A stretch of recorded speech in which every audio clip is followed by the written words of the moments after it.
ketik aja. Nah, ini kupu-kupunya. Cantik kan? Oh, jadi momen-momennya kita bisa dapatkan gitu, dari apa namanya, kita sudah konservasi sendiri, kita bisa menemukan momen-momen kapan kupu-kupu berantem, berebut, apa namanya, apa, hinggap di bunga gitu ya. Itu menenangkan sekali, menyenangkan. Dan yang pasti kita mengenalkan ke teman-teman kita, ke orang tua, ke anak-anak, bahwa kupu-kupu itu menjadi bagian dari hidup kita keseharian. Next. Nah, cantik kan? Pak Cleopatra-nya coba cantik banget. Terus ini hummingbird-nya ada 2 jenis tuh. Karena terbentuk satu ekosistem yang tadinya saya benar-benar nggak tahu dia host plant-nya apa, akhirnya ketahuan. Tapi saya nggak tahu nama nama latinnya. Tadi ada ulat, ada kepompongnya, tapi saya tidak hafal satu persatu. Mohon maaf gitu ya. Nah, ini adalah kupu-kupu sebagian dari yang ada di sekitar rumah. Kayaknya habis ya, Pak. Oke, terima kasih. Semoga menjadi inspirasi. Nanti kita jalan-jalan ke Kita Persada dan kita buka diskusinya. Oke, terima kasih teman-teman. Assalamualaikum warahmatullahi wabarakatuh. Waalaikumsalam warahmatullahi Waalaikumsalam wabarakatuh. warahmatullahi wabarakatuh. Waalaikumsalam warahmatullahi wabarakatuh. Terima kasih untuk sharingnya dari Ibu Ida. Semoga bermanfaat bagi semua peserta yang ada di room chat, room meeting Zoom pada sore hari ini. Amin. Mengingatkan kembali kepada seluruh peserta yang hadir dalam room Zoom meeting sore hari ini untuk mengisi presensi di link yang sudah dikirim oleh pihak panitia di room chat guna persyaratan untuk mendapatkan e-sertifikat. Kemudian selanjutnya yaitu materi kedua dari Pak Martinus sebagai pecinta kupu-kupu juga seperti Ibu Ida. Pak Martinus, apakah sudah siap? Sudah siap. Baik, Pak Pak. Martinus lebih profesional lagi. Jangan samain nama saya. Saya amatir. Baik, kepada Pak Martinus, saya persilahkan. Baik, Assalamualaikum warahmatullahi wabarakatuh. Selamat sore, salam sejahtera untuk kita semua. Waalaikumsalam warahmatullahi Pekerjaan saya ringan ini, kayaknya udah selesai sama Bu Ida ini kayaknya.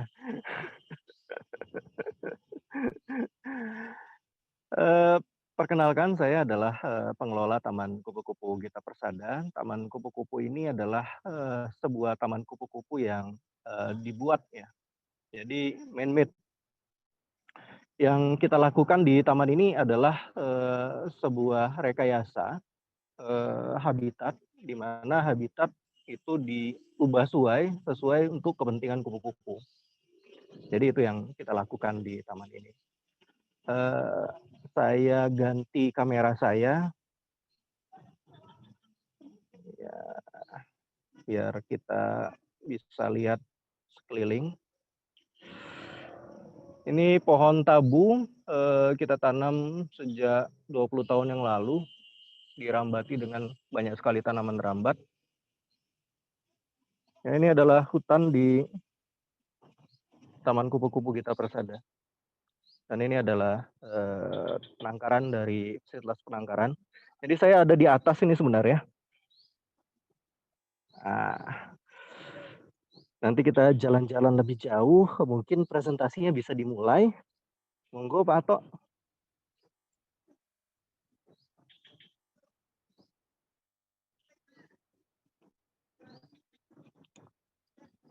Baik, judul saya ini sama persis dengan judulnya Ibu Ida. Jadi menghadirkan kupu-kupu di sekitar kita.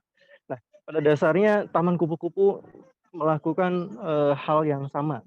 Jadi kita berusaha menghadirkan kupu-kupu di Taman Kupu-Kupu. Kok menghadirkan? Ya, karena dulunya tidak ada kupu-kupu di sini. Ya, next. Jadi proyek konservasinya itu kita mulai dari tahun 1998 dengan hanya 7 spesies saja. Kenapa cuma 7? Karena di lokasi ini dulu adalah kebun yang ditanam oleh masyarakat, jadi isinya adalah singkong, kopi, dan kakao. Kemudian habitat direkayasa untuk kehidupan kupu-kupu, luas taman terbuka 5 hektar, jadi yang bisa dikunjungi sebagai taman kupu-kupu itu 5 hektar, dengan 174 hektar sebagai buffer area. Sekarang ada 189 spesies kupu-kupu Sumatera di sini. Baik, lanjut. Kupu-kupu diundang untuk datang, jadi bukan dipindahkan. Bagaimana mengundangnya? Mengundangnya persis seperti yang dilakukan oleh Ibu Ida. Jadi yang kita lakukan adalah membuat habitat yang nyaman bagi kupu-kupu dengan menanam tanaman pakan larva dan pakan imago. Ya, lanjut. Nah, fase makannya kupu-kupu itu ada 2. Yang paling krusial itu adalah ketika fase dia menjadi ulat. Fase menjadi ulat ini dia makan daun. Sebagian besar kupu-kupu ketika menjadi ulat dia makan daun. Dan daunnya berbeda antara satu kupu-kupu dan kupu-kupu yang lain. Jadi yang pertama yang harus kita kenali adalah si kupu-kupu ini ulatnya makan apa. Baru kita bisa bicara bagaimana mendatangkan dia, bagaimana mengkonservasinya. Baru kemudian juga ada tanaman berbunga. Tanaman berbunga ini sekali lagi tergantung apakah dia ada nektar atau tidak. Dan yang paling penting juga karena kupu-kupu memiliki proboscis, jadi ada sedotan, maka bunga-bunga yang dipilih biasanya bunga-bunga yang memiliki tabung bunga. Jadi kita lihat bunga-bunganya jenisnya seperti apa saja. Baik, lanjut.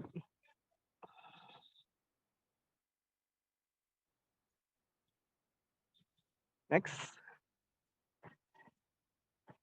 Nah, bagaimana melakukannya?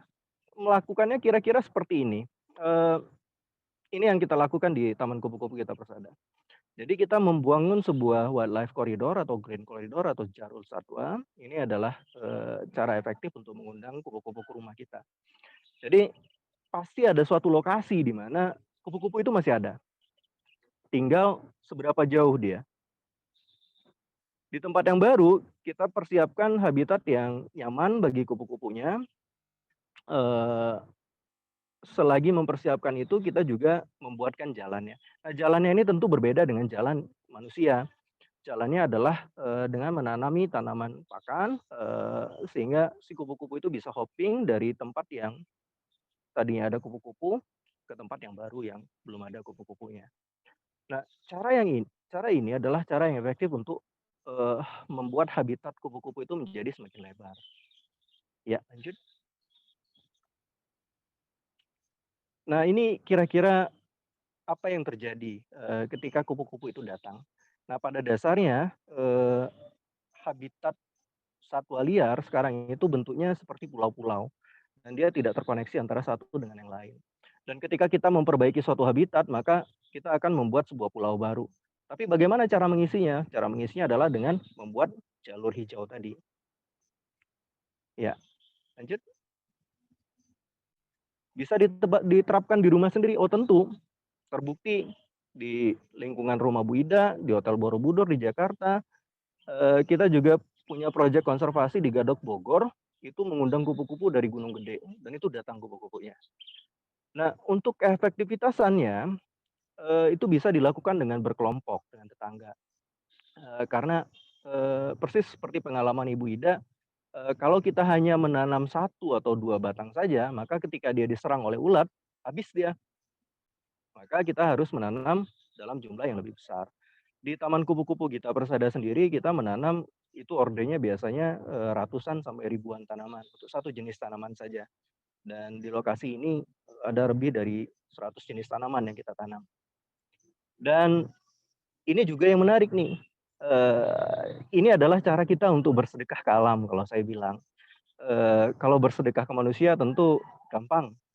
Kasih uang, kasih makanan, selesai sudah urusan. Karena kita tahu makanan manusia, karena kita sama-sama manusia. Tapi bersedekah ke alam itu ternyata membutuhkan ilmu. Bersedekah ke kupu-kupu ya harus tahu makanan ulat itu apa. Tiap jenis ulat berbeda. Jadi kita mau mendatangkan kupu-kupu Troides helena, mendatangkan kupu-kupu Danaus, mendatangkan kupu-kupu Erema, ilmunya berbeda, menanamnya berbeda. Jadi ini yang menarik sebenarnya. Dan kupu-kupu di Indonesia itu jenisnya banyak sekali, banyak sekali. Ya, kita lanjut. Nah, ini kita sebut dengan larval houseplant, jadi tanaman inang. Jadi berbeda dengan tanaman bunga. Tanaman inang ini adalah tanaman yang membuat si kupu-kupu mau tinggal. Jadi di situ ada micromelum, ada saga pohon, ada Ristolochia tagala, ada Kratoxylum, macam-macam sekali. Paling pojok kanan itu adalah Totea tomentosa, pakan dari Losaria kun.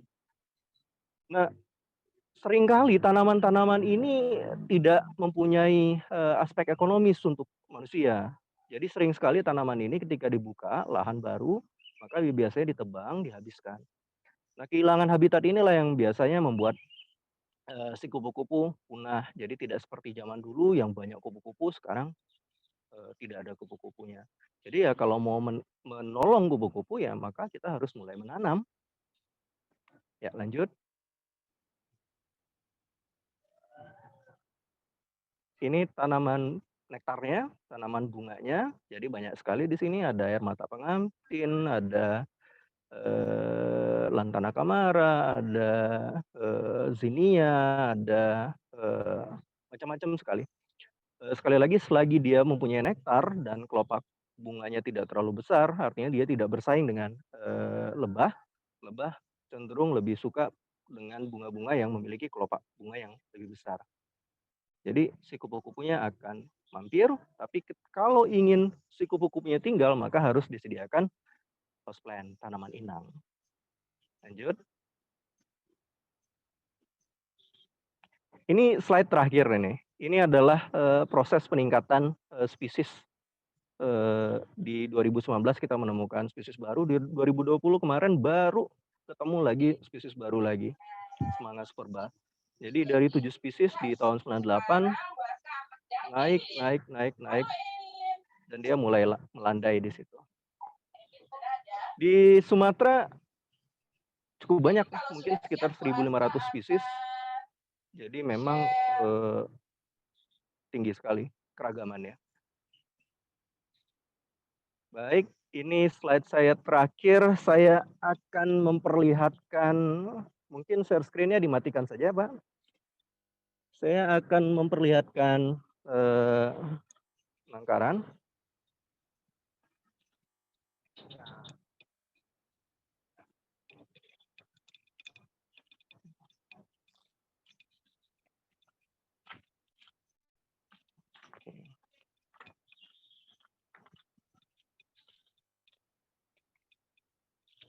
Ini breeding house yang kita punya.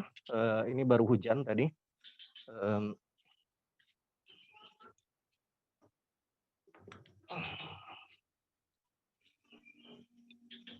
Tadi saya posisinya ada di bawah.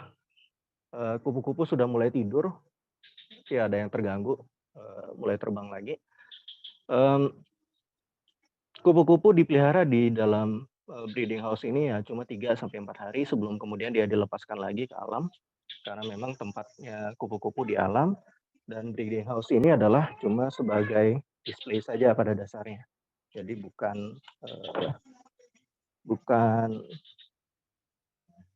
tempat si kupu-kupu seumur hidup ada di sini. Tadi saya baru ada yang baru menetas tadi, mungkin kelihatan. Ini ulat Poliura hebe, kupu-kupu saga. Ya. Kalau mau melihat seberapa kecil telur, ini ada beberapa telur Helenus.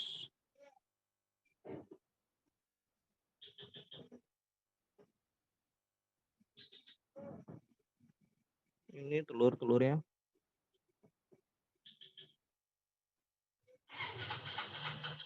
kecil sekali. Ini ada telur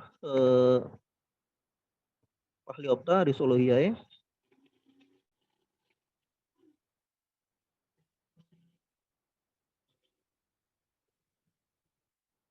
Dan ulat-ulat yang kita pelihara di sini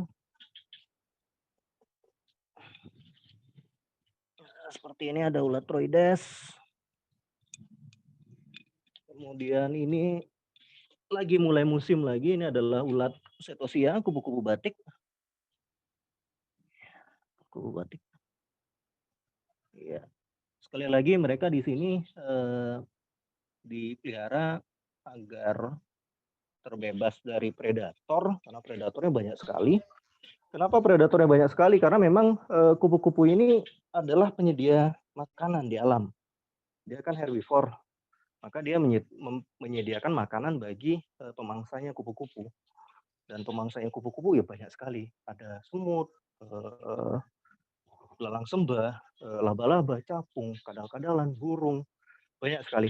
Nah, ketika kita mulai melakukan konservasi kupu-kupu di sini, maka yang datang tentu tidak hanya kupu-kupu saja, tetapi juga hewan-hewan lainnya.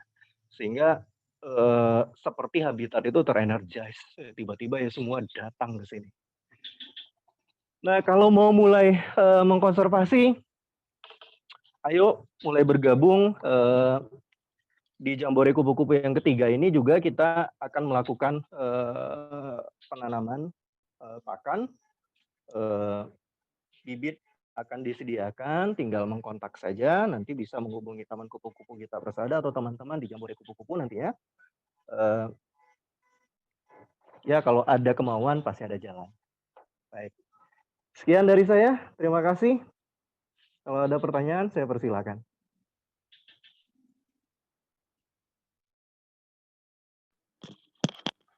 Seru sekali, pengen ke sana lagi.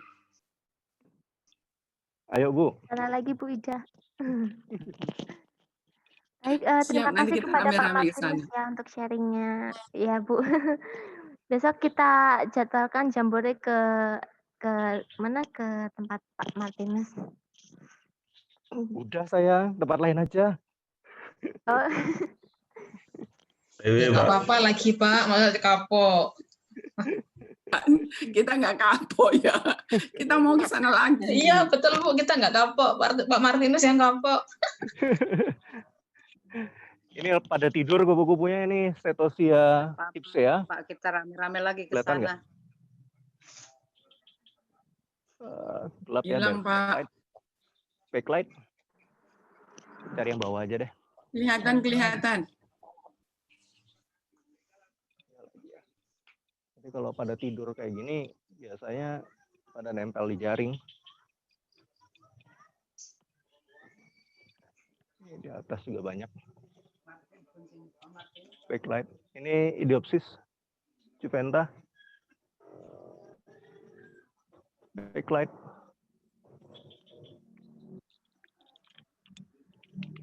Ya, terbang deh.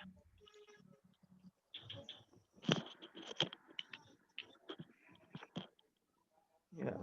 Ini Papilionephallus. Papilionephallus ini makanannya juga Micromelum minutum. Jadi Micromelum ini dimakan cukup banyak ulat, kupu-kupu, mulai dari Papilioperanthus, Papilionephallus, Papiliohelenus, kemungkinan juga Papiliopalinurus. Ini Papilioperanthus ini lagi tidur ini. Oke, saya ganggu biar bangun. Oke. Kelihatan dari bawah saja. Ya.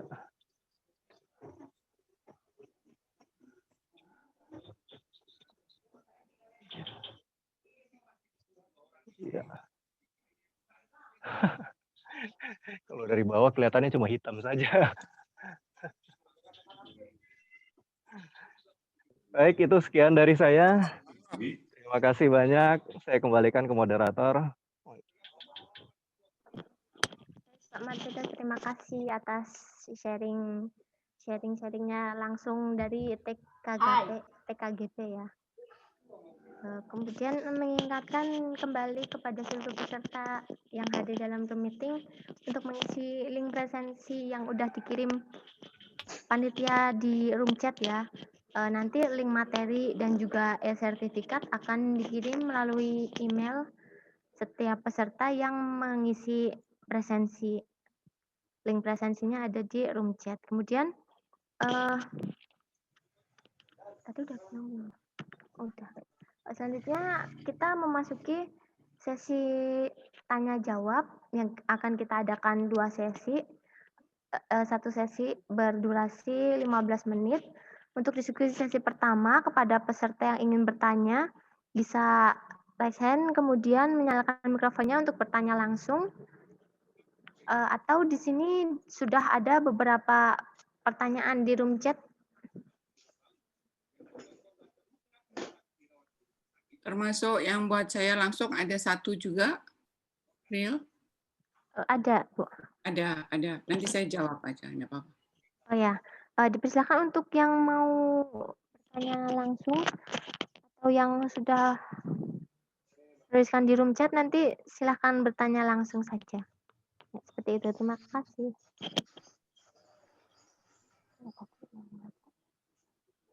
Oke, saya jawab pertanyaan yang pertama dulu boleh. Ada dari Mbak Nadia. Mbak Nadia ini mungkin mewakili dari teman-teman yang lain atau masih baru. Apa namanya? Suka kupu-kupu tapi takut sama ulat. Sama, tos kita. Ya, dulu sebelum saya tahu bahwa tidak semua ulat itu gatal. Ternyata ada yang hanya tentakel aja. Jadi akhirnya ada yang numpang tadi ya. Mbak Uri ketawa tuh, Mbak Uri itu Pak Amal. Apa namanya? Pertama kali saya mulai mengenal kupu-kupu. Terus kemudian di rumah tiba-tiba ada banyak banget ulat yang saya pikir itu gatal dan geli gitu. Tapi saya melihat prosesnya, saya melihat kupu-kupunya cantik gitu. Terus itu yang membuat saya jadi luluh. Akhirnya setelah ketemu ada Mas Reno, dijelasin bahwa apa namanya ada Mas Yasil bahwa ulat kupu-kupu tidak semuanya gatal, beda lagi dengan ulat ngengat gitu. Nah ternyata begitu belajar awalnya ya geli-geli gimana gitu, padahal itu ulat Troides kan dia cantik. Saya pertama ditunjukin untuk pegang itu di Bantimurung. Waktu di Bantimurung ya masih jingkat-jingkat gitu ya, masih takut-takut gimana gitu. Terus akhirnya setelah ada di rumah sendiri nyoba macam-macam ulat, akhirnya ya bisa nyatu dan rasa merinding, rasa ini jadi hilang karena tahu bahwa kita merawatnya, terus kupu-kupunya cantik, itu tahapan yang memang mereka harus proses yang mereka alami. Bentuknya kadang-kadang kayak Troides itu kalau yang awam kan gitu ya, geli gitu, tentakelnya luar biasa. Apa namanya? Beda lagi kalau kita ketemu ulat ngengat gitu. Kalau ulat ngengat saya tidak sarankan bahwa kita melakukan pendekatannya harus hati-hati kalau ulat ngengat. Tapi kalau ulat kupu-kupu, kata Pak Martinus, kata ahlinya nih, ada Mas Reno, Mas Yasil, dan mungkin teman-teman yang lain, hampir 98% tidak gatal. Itu ya Mbak. Nanti belajar dia Mbak Nadia. Jangan takut, artinya jangan takut. Kita kendalikan, mindset-nya harus diubah bahwa si kupu-kupu ini nanti akan menjadi, si ulat ini nanti akan menjadi kupu-kupu yang cantik. Si ulat ini makan tanaman agar nanti dia menjadi tumbuh, menjadi kupu-kupu dan menjadi sahabat ngebun kita karena menjadi polinator gitu. Itu salah satunya. Dan yang pasti kupu-kupunya terjaga di alam. Oke, Bas. Lanjut.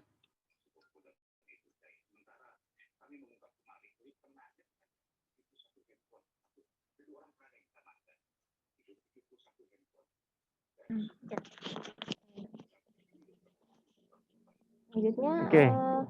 Saya yang jawab ya, lanjut ya. ya, Pak. Baik, saya baca dulu ya pertanyaannya. Em,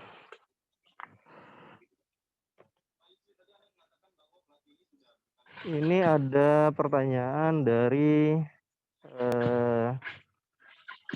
Mbak Ani Angelina. Apakah ada efek tertentu pertumbuhan ulat yang memakan tanaman yang bukan tanaman inangnya? Ada, Mbak.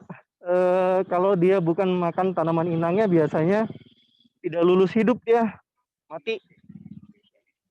Jadi misalnya kita pindahkan ulat troides ke bayam katakanlah, maka dia tidak bisa makan dan mati. Terus strategi yang tepat untuk mahasiswa meningkatkan penyadartahuan kepada masyarakat mengenai pentingnya konservasi kupu-kupu. Ya, jadi memang kalau untuk masyarakat sendiri harus dicontohkan sih Mbak ya. Jadi kita mesti mencontohkan pada masyarakat bahwa melakukan konservasi kupu-kupu itu ada manfaatnya bagi kita sendiri. Jadi memang harus dicontohkan. Kemudian ada lagi dari bagaimana cara Pak Asman, bagaimana cara yang tepat merawat kepompong supaya tidak mati. Nah, biasanya kepompong itu tidak boleh terlalu kering dia. Jadi biasanya serangga ini kan memiliki eksoskeleton. Kalau dia terlalu kering, maka biasanya akan gagal tetas. Jadi pun ketika di dalam kandang kita pelihara, tetap kita sediakan air atau tisu yang basah agar tidak terlalu kering. Kalau terlalu kering, maka si kepompongnya bisa mati. Kemudian dari Pak Rahmat Hidayat, apa kesulitan yang ditemui dalam proses konservasi kupu-kupu? Kesulitan sih tidak ya, tapi memang finansial yang banyak sih. Karena memang ketika kita melakukan pemeliharaan habitat dalam luasan yang cukup luas, tentu membutuhkan uang yang cukup banyak. Jadi biasanya lebih ke sana sih. Kemudian spesies apa yang paling menarik dalam proses berkembang biak? Nah, kalau ini saya nggak bisa milih karena semua spesies yang ada di Taman Kupu-Kupu Gita Persada punya cerita yang unik-unik. Contohnya Papilio demolion itu telurnya ditumpuk, jadi seperti untaian tali telurnya. Ada juga telurnya yang berkumpul, ada yang telurnya satu-satu, ada yang sukanya di bawah daun saja, ada yang di atas daun, macam-macam sekali. Jadi memang setiap kupu-kupu memiliki perilaku yang berbeda, behavior yang berbeda. Kemudian apa ada spesies yang tergolong langka di Taman Kupu-Kupu? Nah, langka menurut apa dulu? Kalau langka menurut undang-undang, di sini ada 2 spesies yang langka menurut undang-undang. Tapi di sini karena proyek konservasinya sudah berhasil, kupu-kupunya banyak sekali. Jadi ada Troides helena dan Troides sampirsus yang dikatakan oleh undang-undang langka. Tapi di sini kita tiap hari bisa ketemu, dia terbang bebas di sini. Dari Ade Suryanda dari UNJ, apakah host plant dan food plant selalu berbeda? Tidak juga, bisa jadi host plant yang dimasukkan di sini adalah tanaman inang. Kadang-kadang juga sering disebut juga dengan food plant. Jadi sama saja. Tapi tentu untuk kupu-kupu sendiri, dia mikirnya juga mikir praktis ya. Jadi memang untuk suatu habitat tetap kita harus sediakan nectaring plant-nya juga, tanaman berbunga juga. Jadi tidak hanya host plant-nya saja. Jadi 2 jenis tanaman itu harus disiapkan. Oke, apakah yang membuat oleh masing kupu-kupu? Jadi kupu-kupu ini ketika dia jadi ulat, dia makan itu tidak hanya untuk tumbuh kembang, tidak seperti manusia. Tapi ada yang kita sebut dengan metabolit sekunder, di mana dia mengumpulkan zat aktif dari daun atau dari kelopak bunga atau dari batang, itu yang dimakan oleh dia. Zat ini untuk apa? Zat ini digunakan untuk perlindungan diri nantinya. Jadi zatnya itu biasanya agak beracun, sehingga dia pede sih sebenarnya. Sehingga si ulatnya sendiri ya tidak perlu gatal, karena seluruh tubuhnya itu sudah beracun. Jadi makanya karena racun yang berbeda yang dikumpulkan oleh daun yang berbeda, maka ketika dia dipindahkan ke daun yang berbeda ya nggak bisa makan dia. Gitu. Mungkin itu yang terakhir dari Ranma. Untuk menanam biji Aristolochia tagala. Biji Aristolochia tagala ini memang agak sedikit rumit menanamnya. Dia harus direndam di dalam air selama 24 jam, baru kemudian disemai. Ketika disemai juga tidak boleh kering dia, tetap harus basah. Dan mulai bertunas itu mulai 2 minggu. Jadi cukup lama dia baru germinate, baru bertunas. Baik, itu dari saya.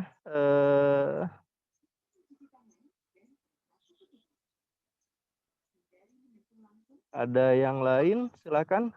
Saya kembalikan ke Bu Ida atau Mas Zazil mau bantu jawab. Kayaknya udah terjawab semua, Pak Martinus. Nah, buat teman-teman rugi loh kalau nggak bertanya, ada hadiah kaos dan buku dari Kita Persada. Jadi nggak ya, Pak? Saya jadi, Bu. Saya kalau Ah. nanya boleh dapat kaos nggak, Bu? Siap. Jadi ada kaos, apa namanya? Ini kaosnya tadi. Ini kaosnya memang tentang ini komunitas capung, komunitasnya Mas Agung. Saya juga pecinta capung, di rumah pun membuat apa namanya ekosistem supaya ada capung, dan akhirnya capung pun datang di rumah, dan yang tadinya nggak ada jadi ada kayak gitu. Sama di Kita Persada kan juga apa namanya banyak. Ini ada Mbak Intan Fandini raise hand. Mana ya? Pertanyaannya apa? Boleh langsung disampaikan. Baik, maaf ya Bu sebelumnya. Terima kasih kepada Bu Ida dan Bapak pemateri tadi yang telah menyampaikan materinya. Saya Intan Fandini dari UNJ ingin bertanya Bu. Kalau dari Ibu Ida sendiri pertama kali menanam itu, waktu itu menanam apa ya Bu? Terus apakah ada pengalaman yang paling menarik selama Ibu melakukan penangkaran di rumah itu Bu? Oke, baik. Terima kasih, Bu. Terima kasih, Mbak Intan. Saya nggak terlalu ingat tanaman apa yang tanaman inang yang pertama kali ditanam. Ternyata di rumah memang sudah ada apa namanya rambutan. Terus saya juga tanam pohon turi. Terus ada juga jeruk. Jadi memang sebetulnya sudah ada gitu. Nah, terus ditambah, begitu pulang dari Kita Persada jumlahnya makin tambah. Begitu di grup kita ngobrolin tentang host plant, mau gitu ya, semua ditanam sampai mau ditanam di mana lagi kalau di tempat saya gitu ya.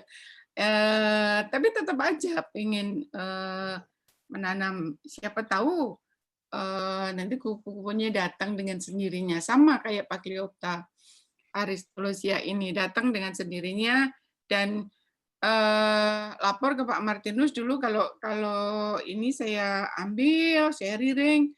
Untuk yang saat ini sengaja saya tidak melakukan rearing, saya benar-benar memperlakukannya seperti di alam, tetap saya jaga, saya tetap dicekin kira-kira posisi ada kepompongnya ada di mana, ulatnya udah sampai mana, tagalannya bagaimana, dan itu yang diikutin. Nah, yang menarik ya pada saat kita lihat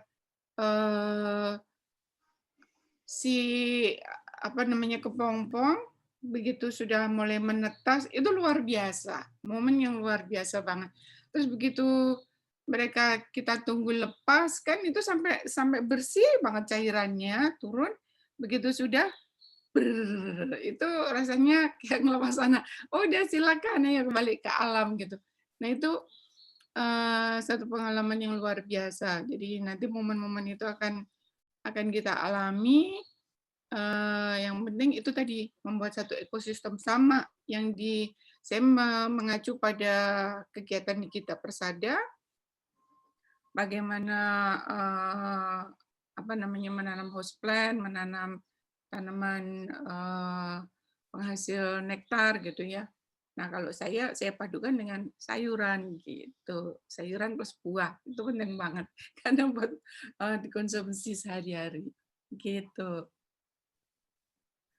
Baik, Oke, makasih Bu Mbak Ita Ida. juga dapat kaos. Oh, catat ya. Beri. Oke, yang lain. Ayo cepat, banyak pertanyaan. Saya sediakan 10 kaos. Oke. Saya jawab yang dari chat, Bu ya. Monggo, Pak. Tapi satu kaosnya buat saya kan, Bu? Siap-siap kalau ada ukurannya. Ini Size-nya itu loh. Ayo. Ini ada pertanyaan dari Mbak Dwi Rini Kurnia Fitri. Apa yang menyebabkan sayap kupu-kupu baru menetas abnormal atau terpuntir? Pada dasarnya cacat bisa terjadi pada spesies apapun ya. Tapi biasanya kadang-kadang kenapa dia terpuntir itu gara-gara waktu menetasnya tidak lancar biasanya. Nah, kalau di Kita Persada, kita pernah menemui beberapa yang seperti ini. Kalau ketahuannya cukup cepat, kita bisa lakukan operasi sesar sih sebenarnya. Jadi si kepompongnya itu kita belah agar kupu-kupunya bisa langsung keluar. Soalnya kalau dia keluar setengah, maka setengah sayapnya sudah kering, setengah sayapnya masih basah. Nah, itu membuat salah satu sayapnya bisa terpuntir. Jadi menjadi cacat dan tidak bisa terbang dia. Kemudian ada pertanyaan dari Mas Dahlan Siregar. Metamorfosis kupu-kupu adalah metamorfosis sempurna. Jadi dia mulai dari telur menetas menjadi ulat, ulat makan membesar menjadi kepompong, kemudian kepompong berubah menjadi kupu-kupu. Dari Mbak Putri Sarihati, waktu metamorfosis fase dari kupu-kupu sama? Tidak, jenisnya tidak, setiap jenis berbeda. Biasanya tergantung besar dari ukuran kupu-kupunya. Kupu-kupu yang kecil maka waktu fase makannya juga lebih pendek, sehingga fase kepompongnya juga lebih pendek. Kupu-kupu yang lebih besar maka fase ulatnya juga lebih panjang, fase kepompongnya juga lebih panjang.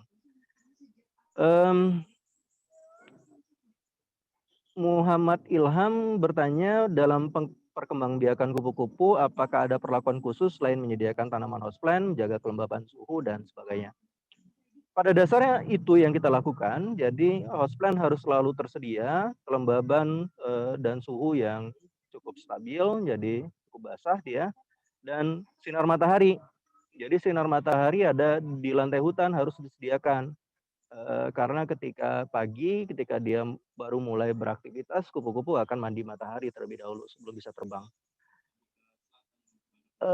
Kemudian dari Mbak Siti Zulaika, kepompong setiap spesies kupu-kupu memiliki waktu yang berbeda, iya. Waktu yang berbeda tergantung besar kecilnya kupu-kupu. Jadi ada yang lebih lama, ada yang lebih pendek. Oke, ini ada pertanyaan untuk Ibu Ida. Saya bacakan, nanti Ibu Ida yang menjawab. bagaimana cara Ibu mengedukasi masyarakat awam terkait konservasi kupu-kupu di rumah? Karena biasanya orang awam memandang ulat sebagai hama. Bagaimana menjelaskan kepada masyarakat dengan bahasa yang mudah dimengerti? Saya kembalikan pada Ibu Ida. Saya persilakan untuk menjawab. Oke, siap Pak. Saya sebetulnya kalau di kebun yang di rumah tidak memaksa warga yang di komplek untuk mengetahui adanya konservasinya, tapi mereka sudah dikasih tahu bahwa ini adalah digunakan untuk salah satunya adalah untuk konservasi kupu-kupu. Biasanya saya mensosialisasikannya justru malah melalui sosial media, terutama di Instagram. Apalagi namanya pekebun. Biasanya kalau pekebun sayuran itu antipati banget sama ulat. Nah, biasanya saya upload itu udah pada teriak-teriak, ih ulat gitu kan. Nah, dari situlah biasanya nanti saya masuk mengenalkan kembali tentang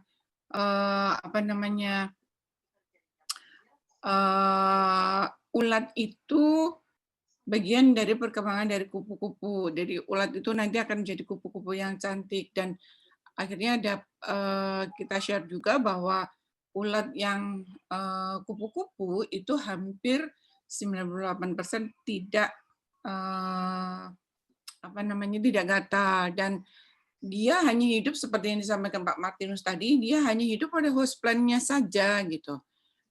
Nah, kalau tidak di host plant-nya dia tidak akan hidup, tidak akan berkembang biak. Beda lagi dengan ngengat dia. Ngengat ini kadang-kadang rancu juga. Dia apalagi ngengat yang ulat bulu yang membuat semua orang takut, apalagi kalau sudah ke kebun gitu lihat ulat bulu udah teriak-teriak duluan. Nah, ini biasanya pelan-pelan sharingnya nggak boleh terlalu frontal, karena mengubah image bahwa ulat itu tidak gatal, ulat itu tidak apa-apa, ulat itu akan menjadi kupu-kupu yang bagus. Terus bagaimana kita merawat si ulat itu supaya bisa jadi kupu-kupu dan menjaga kupu-kupu selalu ada di rumah, terus mengingatkan dulu masa kecil kita semuanya masih sering ketemu kupu-kupu, sekarang jarang. Terus bagaimana nanti supaya anak-anak masa depan anak cucu kita lah ya, mungkin yang masih muda juga begitu, tetap anak cucu akan tetap ketemu yang namanya kupu-kupu. Itu sebabnya saya ngikuti apa yang dilakukan di Kitab Persada gitu. Jadi terus ada lagi, apakah ada predator bagi kupu-kupu dan ngengat di kawasan kebun kos? Oh ada. Tawon merah itu ada yang pernah lihat. Jadi kalau kadang-kadang begini, itu menjadi objek fotografi kalau di makro. Tapi di konservasi kupu-kupu dia menjadi predator. Terus kalau sebagai pekebun sayuran itu bisa menghilangkan hama kayak gitu kan. Jadi saya harus ada di tengah-tengah gitu. Sayurannya tetap survive, kupu-kupunya tetap jalan, predatornya tetap harus ada, karena predator adalah penyeimbang populasi di alam. Nah, pernah juga itu jadi kumbang merah ini dia bisa mencabik-cabik ulatnya. Jadi kalau dia makan nggak, kadang-kadang kalau yang kecil dia bawa terbang. Nah itu kalau pas dibawa terbang, kalau buat objek fotografi kan bagus. Tapi pada sisi lain dia menghilangkan calon generasi kupu-kupu yang baru. Jadi maka dibangunlah satu ekosistem supaya predatornya tetap ada untuk mengendalikan populasi, terus kupu-kupunya tetap eksis. Kalau buat saya sayurannya tetap juga bisa dipanen gitu. Ada lagi metode apa saja yang biasa digunakan di Taman Kitab Persada dalam melakukan pengamatan kupu-kupu? Nah, ini Pak Martinus. Oh iya Pak Martinus, ada Om Haryadi. Om Haryadi ini pengamat kupu-kupu dari Kalimantan, dari Kutai Kartanegara ya, Om. Iya, Bu. Foto kupu-kupunya jago banget, itu kupu-kupu hutan yang luar biasa. Kita Ya, sudah kadang-kadang kenal, Bu. iya kan, kita sampai apa ya? Wow. Wow banget gitu, kupu-kupu di Indonesia itu luar biasa gitu. Oke, silakan Pak Martinus, metode pengamatan. Baik, predator tadi mungkin ya. Jadi memang predator itu tetap harus ada pada dasarnya. Karena itu adalah rezekinya predator. Pun di Taman Kupu-Kupu Gita Persada juga di alam liarnya predator itu tetap kita biarkan. Karena itulah yang akan mengontrol populasi si kupu-kupu biar tidak terlalu banyak. Soalnya kalau terlalu banyak maka tanaman pakannya akan habis oleh si ulat kupu-kupu. Jadi memang harus ada yang mengontrol populasi si kupu-kupu ya juga. Nah, untuk pengamatan yang dilakukan ya standar lah untuk pengamatan serangga. Kita menggunakan transek. Jadi transek ini kita bangun di jalur yang ada di Taman Kupu-Kupu Gita Persada. Jalurnya cukup luas, jadi ya biasanya ya kita jalani aja di situ. Dan itu biasanya kita lakukan seminggu sekali, sehingga kita tahu nih apakah kita kedatangan kupu-kupu jenis baru, kupu-kupu apa yang belum kelihatan. Karena fase hidupnya ini kan lebih lama di telur, ulat, dan kepompong. Jadi kalau kita belum ketemu kupu-kupu dewasanya ya belum tentu tidak ada kupu-kupunya. Bisa jadi dia dalam fase yang lain. Baik, mungkin saya lihat lagi ada pertanyaan. Ini Pak Martinus tadi ada yang raise hand. Ada Ibu Juliani kalau nggak salah ya. Ya, dibuka saja Bu. Saya pakai HP tidak bisa. Ya, Ibu Juliani silakan kalau mau Silakan bertanya. Ibu Juliani. Silakan. Terima kasih. Saya baru-baru ini saya memelihara beberapa ekor ulat dari pohon jeruk. Karena saya kasihan itu banyak predator di sekitar saya itu banyak burung, sehingga ulat itu suatu ketika saya lihat sudah besar, tapi kok terus hilang. Nah, ditemu oleh si burung. Lalu saya membeli kandang serangga untuk menyimpan ulat-ulat itu supaya nanti bisa menjadi kepompong. Beberapa hari ini kan hujan. Di luar itu ada kepompong juga di pohon jeruk. Tapi kok terus kemudian saya amati, kepompong itu sudah kosong. Ternyata setelah saya amati lagi, dia tertusuk oleh duri dari pohon jeruk. Mungkin ketika hujan angin, kepompong itu tertusuk. Nah, bagaimana cara merawat kepompong? Tadi kan katanya kepompong itu harus pakai air juga. Apakah boleh dispray? Pertanyaan saya, apakah boleh dispray? Lalu, kalau dia tinggal di pohon jeruk, apakah semua pohon jeruk boleh daunnya untuk makan ulat? Pertanyaan ketiga, kalau memindah kepompong itu bagaimana caranya? Terima kasih, Bu. Oh, siapa yang Itu menjawab, pertanyaan Bu? saya, Bu. Silakan Pak Martinus. Baik Ibu, terima kasih atas pertanyaannya. Cukup banyak. Iya. Kami Jadi baru pemula. iya nggak apa-apa Ibu. Semuanya juga pemula kok Bu. Jadi memang ulat yang makan daun jeruk cukup banyak juga. Jadi ada Papiliomemnon, Papiliopolites, dan Papiliodemoleus. Nah, predatornya juga cukup banyak. Jadi biasanya sih kadal, cicak itu suka banget tuh sama ulat-ulat jeruk ini. Jadi ya kalau mau melindungi maka dipindahkan dia ke dalam kandang dan dipelihara. Tapi ya kalau mau melihara memang harus diurusi tiap hari. Biasanya kita ganti makanannya tiap hari. Mungkin saya bisa perlihatkan kandang yang dibuat di Gita Persada nanti biar tahu proses penangkarannya seperti apa. Nah, kalau untuk memindahkan ke pompong itu biasanya kita pindahkan dengan batang-batangnya, Ibu. Jadi kalau dia membangun membuat sutra dengan ke batang, maka seluruh batang itu kita ambil, kita potong. Jadi tidak boleh diambil karena gantungan sutranya itu cukup kuat. Jadi kalau kita paksa untuk memutuskannya, biasanya kepompongnya juga menjadi rusak. Nah, kepompong yang bolong itu biasanya bukan karena duri dari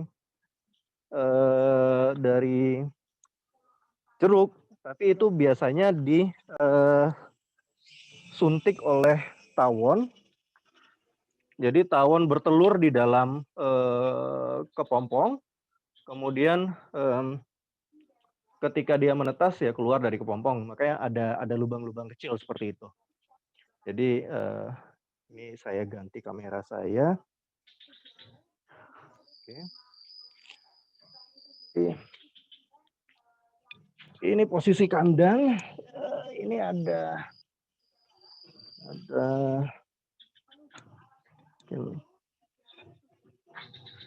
kelihatan mungkin ada. Jadi kita pelihara seperti ini. Jadi ada botol-botol. Ini untuk tanaman-tanaman yang tidak gampang layu. Kita sediakan botol yang isinya ada air. Kemudian, nah tanaman ini mesti diganti tiap hari. Ini Kratoxylum. Ini ulat dari Lexia spardalis. Ya. Terlihat sangat berbulu, tapi ya tidak gatal sama sekali. Tuh kan, Jadi, itu yang berbulu ya Pak Martinus ya. Tadi ya. ada Mbak, nih, tuh kan. Coba dilus lagi Pak. Nah, nggak apa-apa kan? Tidak apa-apa. Tapi ada ulat ngengat yang seperti ini, gatalnya minta ampun. Dari 5 kodide itu ya, gatal-gatal ulatnya. Nah, jadi ini yang mesti kita ganti tiap hari. Nah, karena saya pakai botol yang isinya air, maka saya tidak perlu kasih air lagi karena airnya air dari sini akan menguap, akan membuat kandangnya lembab sendiri ya nanti ya. Tapi kalau kita hanya sediakan daun saja tanpa ada air, biasanya perlu kapas yang dibasahi. Itu tidak disiram sih. Tapi kadang-kadang kita juga spray juga untuk ulatnya agar dia tetap basah, tidak terlalu kering. Semoga menjawab itu Ibu. Kita lihat pertanyaan yang lain.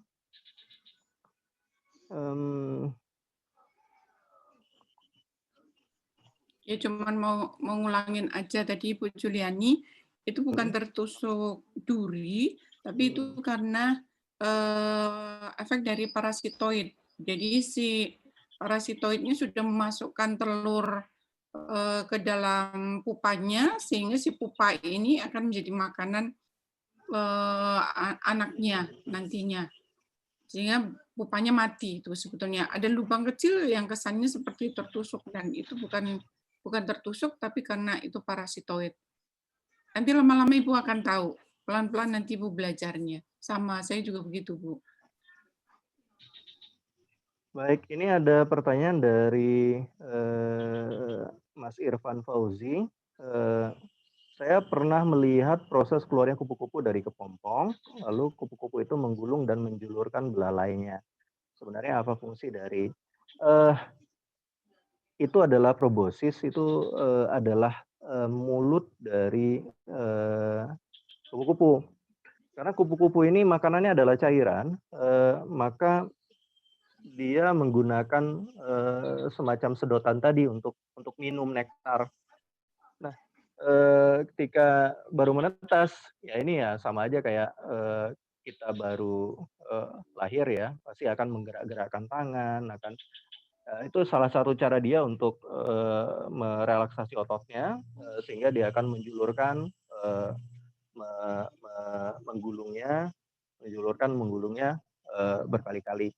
Nah, proboscis ini ada sepasang dia, jadi ada saluran kiri dan saluran kanan. Jadi kalau mau lihat, saya coba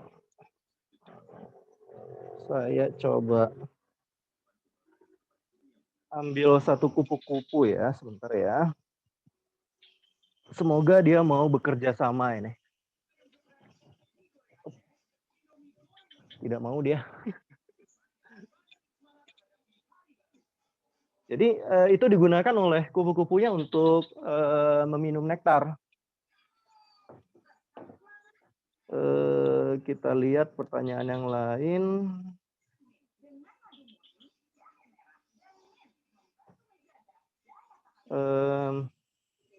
Dari Alba, Gita Persada sudah dibuka. Ya, sudah dibuka walaupun COVID. Jadi yang datang ke sini tetap menggunakan masker dan tidak berkerumun. Nggak bikin konservasi di Malang, rencananya akan bikin dengan Mas Yazil dan teman-teman.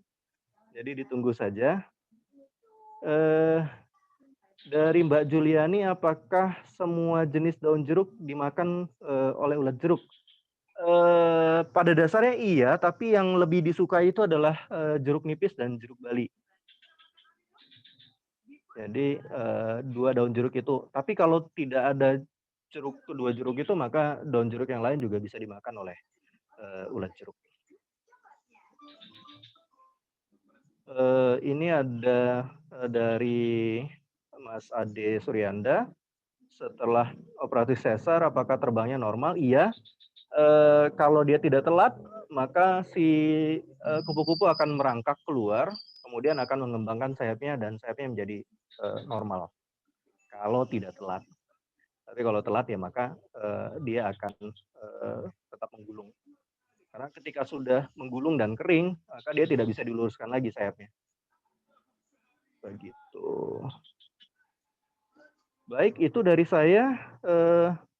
Monggo kalau ada yang lain mau bertanya atau Ibu Ida mau menambahkan atau Mas Yazil boleh kedengaran suaranya. Mbak Bril mau ngomong?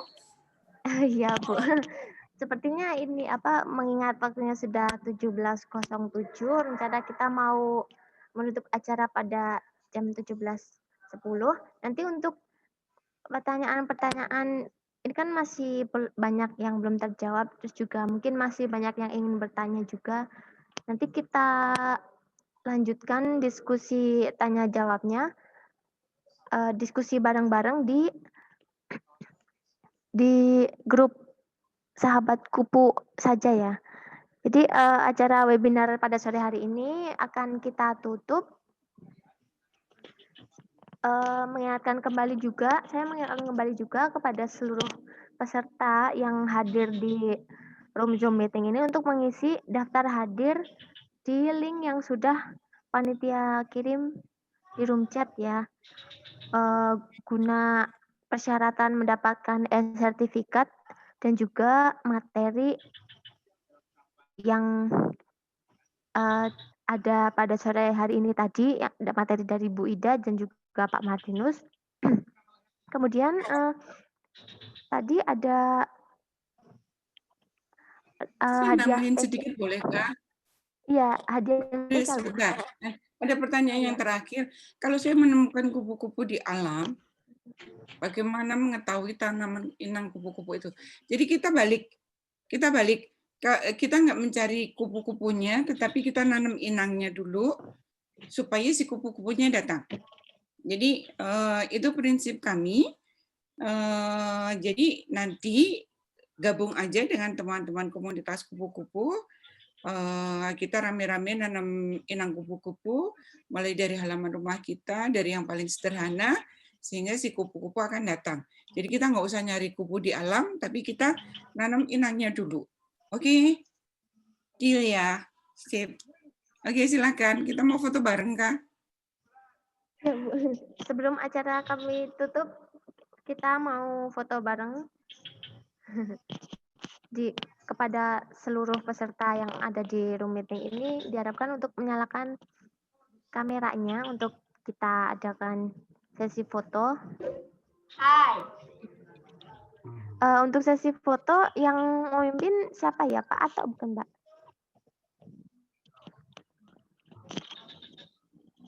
Ato, foto bareng Pak Ato. Mas Azil aja, Mas Azil. Nungguin nih. Makasih semua. Dedek jangan gitu,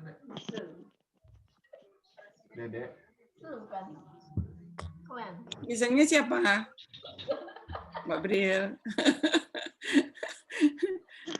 Mbak Yuli bisakah? Saya sepertinya bisa, Bu. Sebentar. Full screen dulu. Nyalain, Dek.